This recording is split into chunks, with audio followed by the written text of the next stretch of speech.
Welcome to another episode of the Scaling Brokerage podcast. We have a special guest today. We have Kathy here, who's going to be sharing a little bit more about herself, her background, and her overview. So, Kathy, if you don't mind, for anyone who's for the first time hearing you or hearing about your brokerage, could you tell them a little bit more about yourself and what got you to start your brokerage in the first place? Yeah, absolutely. Well, nice to be here, and I appreciate the offer to come on here. I've never been on a podcast before, so this is exciting. So I am 47, and so when I first got into real estate, I was actually in college. I started doing caretaking of apartments, and then I got asked to do leasing, and I kind of liked leasing, and then was promoted to assistant manager and manager. And I'm like, wow, I kind of like this to be my career. And real estate was somewhat similar. And I had all of these different areas that I loved, law, counseling, math, just serving, being of service, customer service. And so basically real estate had everything I ever wanted all in one job, one career. So in December of 99, I got my real estate license. I worked for Edina Realty out of the St. Cloud area here in Minnesota. And I worked there for 4 years, got my broker's license, and I became a new mom, wanted to work from home. So I started my own brokerage. And I've been doing it ever since under my own company. So that was so I've been in real estate. It'll be 25 years in December. That's a long time. Back when I started, we didn't have cell phones. Like some people had cell phones, but they were those big, giant, heavy things. And I couldn't afford a big brick. So that's funny. So you've been a brokerage owner then for a while. And so for anyone who's listening, can you kind of expand a little bit more? So do you have how many agents do you have under you? What are you looking to do with your brokerage right now? It's kind of a crazy coincidence that you called me now because we just moved out of the entire area that we used to live at. So a year ago, we purchased a school building of 38,000 square feet, and we paid for it cash because of our real estate investment in our house. And so me and my 3 kids live here, and we have a bunch of businesses we opened up within the last year. So we are actually rebranding in a new area down by, southern Minnesota, almost by the Iowa border. Oh, wow. So we're too far away from all my old clients, which I've built up for over 25 years. So in order to go show them a house, it's not just a quick, I'll be right there. And so we're literally starting over. And so my daughter, who is 19, is getting her real estate license. And so she'll be working with me under my brokerage. But we literally just uprooted from where I had my whole business planted. But it's a new adventure, and we're loving it. So that's exciting. You said Minnesota. So my dad's actually from Iowa. So he's he's from, I mean, the town's smaller, so it's Cedar Rapids. I don't know how familiar with that. Cedar Rapids, and then there's Bloomfield. Yeah, Bloomfield is like the main one. So yeah, that's awesome. So okay, so right now, so is it just you on the brokerage? Are you running everything, the whole show and all of that? Yep, it's just me. I'm the broker. I'm the realtor. I'm everything. I'm the administrator. I'm also the principal of the school. It's just that's incredible. So you got, so is this one of the classrooms right now that this was just an office in the media center with the library. And so we have all of this space, and we haven't even used. We've got a gym, indoor, outdoor volleyball, outdoor basketball court, just 5 acres. We have chickens. Oh, wow. We've never had chickens before. We're living a new adventure. Yeah, it's been pretty exciting. Yeah, that's extreme. I mean, that's a lot. You said 36,000, 38,000. Yep. Wow. Yeah, that's incredible. It's so neat. You have the gym and everything there too. That's Yeah. awesome. Our kitchen is the home ec room, and we also have another kitchen, but the home ec room has like 5 sinks, and it's pretty cool. That's awesome. Well, if you don't mind then, for anyone who's listening, I think this is actually great that we have you on here, because your daughter's getting her license. You're starting from scratch. What's the game plan? Like, how do you plan on building your business back up like you had it before? Well, so one of the greatest things, I mean, as a seasoned veteran, I guess, in real estate, when you go from back where I didn't know anything about websites or internet, and I'm dating myself here, but back when I was learning how to use email in college for the first time, because we had typewriters. I know it's crazy, but now that the technology is so amazing and beautiful, and like everything is free. But when I got into real estate, you had to pay a couple $100 back then for just an ad in a newspaper, and that was your advertisement. Newspapers or billboards, and that was really expensive. So starting out in the business is hard was hard back then, but today all the social media platforms, you can build a website very cheap, and literally your personality is going to catch people's attention. And different clubs and organizations and things that you're into are going to draw people in. So basically moving to a new area, finding out what makes that area work, and then using your hidden talents, your personality, the things you love, to get in with those online groups is how one who is starting in the business should focus their efforts. I think that social media is a huge, amazing, free asset marketing tool that, if you don't use it, you're kind of missing out on a lot of really great treasures, because today in this world, everybody has kind of drawn back from human interaction a lot, and a lot of them do a lot of technology, less personal. But if they know your personality and they connect with you in some way, that's how you build relationships. And then when you go and actually meet with the people, being a personable individual that can let loose and allow people to connect with you on a more, I would say, intimate but relationship level, because in this industry, your best asset is you, and then making those relationships and those connections will give you referrals better than one piece of advertisement. So connecting with the human that is needing your service, you build relationships that last a lifetime, and then you become family members with a lot of your clients.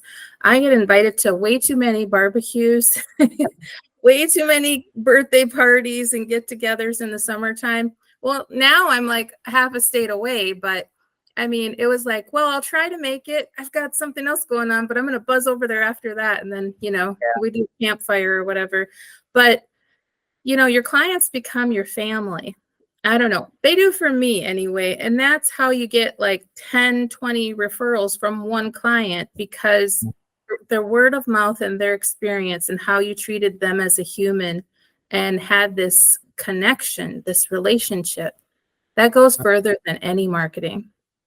Yeah. No, it's so funny you say that, because I just spoke to another fellow brokerage owner, and he said people buy people, like as in they don't buy the goods or services. Like they, because for scaling his business, he said the same exact thing. It takes building a relationship with people to truly become, to build that business in real estate.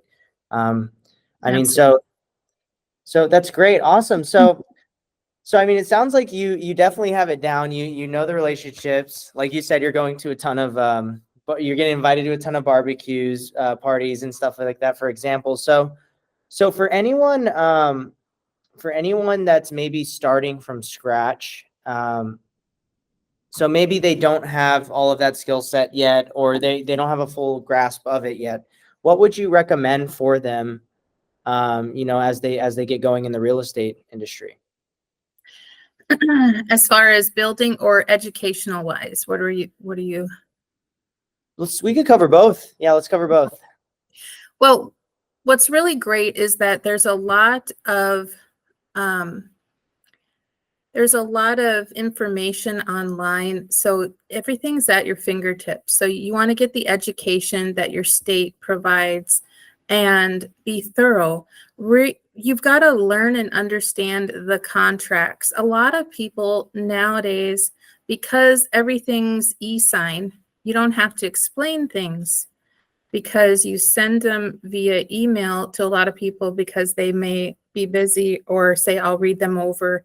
But you really have to be prepared. And looking professional is being knowledgeable of your trade. So this is really important also, because if you don't understand the contracts that you're having people sign, as a new person, you really have to do a lot of studying in the beginning and have it a part of who you are. Like, okay, how can I explain this to somebody who is not savvy with this type of language, and you've got to be able to explain it to anybody. Yeah. And break it down for them. So being able to communicate on multiple different levels, the information that needs to be relayed, and then every single area of those contracts and of home ownership and the home buying or home selling process, inspections, just being able to communicate the process is really, really important, because people get overwhelmed when they're buying, especially a first-time home buyer. They are so stressed. They're like, my lender's making me jump through 15 hoops and I'm so nervous. And what's next? If you don't prepare them, sometimes they can get overwhelmed during that process. So I always say the more thorough you are, but not overwhelmingly thorough. So, if you give them the whole process, but just give them 2-3 steps ahead or something to think about, so that they're prepared. And just reminding them as you go along. So you're walking people through the process. First-time home buyers, when they know you've got them, you're caring for them, they're able to relax knowing that you're thorough at your job, they're in good hands, and you make it so much easier. But if you're just going with the flow and winging it, it's probably not going to be as smooth, And we've had situations where, as a realtor, even if I'm working with one client, one side of the transaction, I may see something that maybe the other realtor missed, and I will recommend to that realtor, hey, you may want to do this, because I want their client happy too. And it benefits me and my client and them, all parties, if we work together. So part of my job is to recommend or remind or bring things up that, somebody might be busy and drop the ball on something, but we're a team here, even if we're on the other side of the transaction. Yep. Absolutely. That's what I would say. Don't look at the other side as your enemy, because that's not the deal here. We as realtors, need to work together and understand we do represent our clients, and they are number one. But if we all communicate properly and look out for the transaction as a whole going smoothly, everybody benefits. No, that's some great advice there. I think, sometimes it's important to remember that you guys are working together, and it's not like competition or negotiation or anything like that. Because working together probably will go much further way for your future too with that. I feel like anyone who probably looks at it another way is probably going to run into that agent again. and it's Yeah. not so great. So yeah, no, that's great. So for anyone listening here, I think that's going to be a huge takeaway for anyone, especially getting started in real estate. So Kathy, if you don't mind, what's I know you mentioned a little bit, you're starting from scratch, you're starting, building your business here. What's the future? What's your vision? And, where are you looking to, how are you looking to grow your business for the next, 3 to 5 years? Yeah. So this area that we've moved to is pretty, um, I feel like I was in the city, and all of the prices were on the higher end. And we moved to a small town.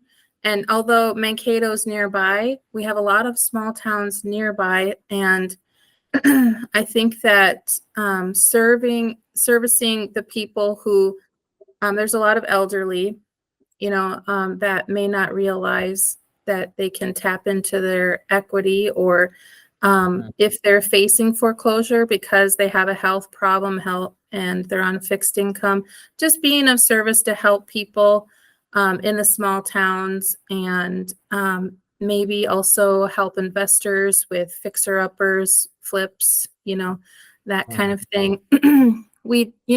I can definitely drive a half an hour easy to work in the city, but I want to stay near the school where my office and my home is, because we want to do a ministry as well. So, Oh, that's incredible. mhm. Awesome. All right. Well, yeah, well, hey, I really appreciate you hopping on here.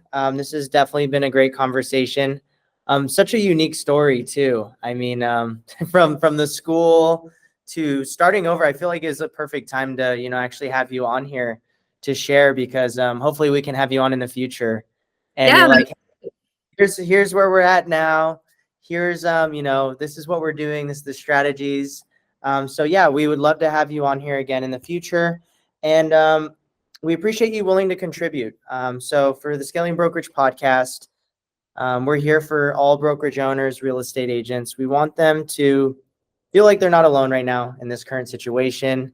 There's all the noise going on, and the markets everywhere, and we're all in this together. Kind of like you said previously and earlier, we're all working together. We all want to see one another grow. And Kathy, if anyone wants to find you online, do you have any social media, or what's the best way to contact you or access? Right now we're redoing our website and rebranding, but they can email me at unitedrea@gmail.com. But yeah, we're rebranding and starting a whole new website, and I'm actually changing my brokerage name soon. So to Redeemed Real Estate, and just because really am being led by God to do amazing, beautiful things. So, but I Incredible. figure that's not about, real estate really that much.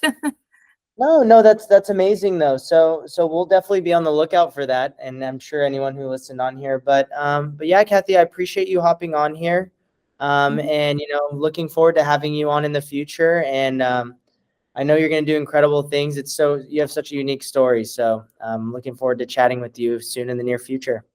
Yes, thank you. Appreciate you having me on. Have a blessed day. Thank you, Kathy. Take care.